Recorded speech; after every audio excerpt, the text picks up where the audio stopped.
के बाद आपका स्वागत है। दोस्तों, जैसे जैसे जनसंख्या बढ़ रही है वैसे वैसे समस्याएं भी बढ़ रही हैं। हमारे देश में गरीबी, भुखमरी इन्हीं समस्याओं के ऐसे नाम हैं जिनसे लोग रोजाना मरते ही हैं। लोगों के पास अपनी जीविका चलाने के लिए सही रोजगार नहीं है।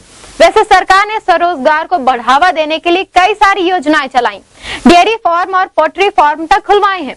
बावजूद इसके कुछ लोग फिशरी पॉन्ड्स न खोलकर चोरी छिपे अवैध रूप से यमुना किनारे सरकार की अवैध रूप से मछलियों को पकड़कर बेच रहे हैं। वहीं सेंचुरी क्षेत्र घोषित होने के बावजूद वन विभाग के आला अधिकारी इससे बेखबर हैं। अगर मछलियां पकड़ने तक ही ये अवैध काम होता रहता तो भी ठीक था, लेकिन हद तो तब हो गई जब इन मछुआरों ने अपने स्वार्थ के लिए यमुना में रासायनिक जहर मिलाना शुरू कर दिया, जिससे वो ज्यादा से ज्यादा मछलियों का शिकार कर सके। देखते हैं इस संबंध में इटावा से मोहम्मद खालिद की एक रिपोर्ट। इस समय यमुना के तट पर पड़ी जिन मछलियों को आप देख रहे हैं, ये किसी आपदा या भूकंप का शिकार हुई मछलियां नहीं हैं और न ही इन्हें मत्स्य विभाग के अधिकारियों ने पकड़ा है। ये तो शिकार हुई है सेंचुरी क्षेत्र के अधिकारियों की बेरुखी की, लापरवाही की। हजारों की तादाद में तड़पती हुई ये मछलियां शिकार हैं यमुना में बह रहे रासायनिक जहर की, जिसे यहाँ के अवैध शिकारियों ने अपने स्वार्थ के लिए यमुना नदी में डाला था। से मरी हुई होंगी ये सब पावजन से मरी मछली, पावजन जो दवाई डाली गई साहब, वो दवाई से मछली मरी है साहब। कौन लोग? रामराज गुफिया का सनफ श्याम बाबू, ये लोग पावजन करते हैं। यहाँ शिकारी कम से कम एक डोंगी पे साहब 3 लोग 4 रहते हैं, तो साहब 20 डोंगी पे आप देख लो कितने लोग हैं जोड़ के।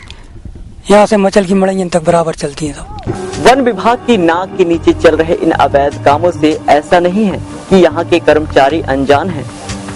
पैसों के लिए आंख बंद कर बैठे वन विभाग कर्मी आज इतने स्वास्थ्यपरक हो गए हैं कि इन्हें मछलियों को तो छोड़ो, इंसान की जिंदगी की भी कोई परवाह नहीं है। पैसों के लिए चल रहा ये गोरख धंधा यहाँ पिछले काफी समय से चल रहा है। अगर यहाँ कोई आला अधिकारी आते भी हैं तो इन अवैध शिकारियों को यहाँ के स्थानीय कर्मचारी पहले ही सूचित कर देते हैं और मछलियों का ये कारोबार बदस्तूर चलता रहता है। और का साहब पैसे तो यहाँ साहब डोंगी बंधी है, पैसे से बंधी है। 500 रुपए डोंगी महीने से लेते हैं ये लोग, 500 रुपए माए डोंगी लेते हैं।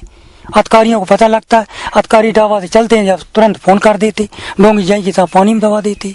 यहाँ से अवैध रूप में पकड़े जाने वाली ये मछलियाँ यमुना के किनारे से लगे सभी बड़े बड़े शहरों में बिक्री के लिए जाती हैं। ऐसे में रासायनिक जहर की शिकार हुई मछलियाँ जिन शहरों में बेची जाएंगी, वहाँ मछली तो नहीं बिकेगी, मछली के रूप में बिकेगा जहर। जहर बेच रहे साहब, जो बर्फ में लगाकर ताजी बना के बेच रहे साहब। वो जहर तो है ही साहब, इनमें आदमी भी मर सकते साहब। ऐसा पॉइजन है, जो मछली मरी तो आदमी क्यों जिंदा नहीं रह सकते साहब, आदमी मर सकते। नुकसान साहब हमारे गांव नहाने में तकलीफ होती है। हम पानी यमुना जी के पास, कोई हेडपंप हमारे पास नहीं है, हम उसी का पानी पीते हैं। एक तरफ यमुना किनारे बसे महानगरों से तो यमुना पहले ही प्रदूषित हो रही थी, वहीं दूसरी तरफ इन शिकारियों ने जो जहर यमुना में मिलाया है, इससे यमुना के प्रदूषण का स्तर और भी बढ़ रहा है। अभी भी ऐसे कुछ लोग हैं जो अपनी रोजमर्रा की जरूरतों के लिए यमुना का पानी इस्तेमाल में लाते हैं, लेकिन ये लोग जिस पानी पर आश्रित हैं वो जीवनदायी नहीं बल्कि बन रहा है जहर।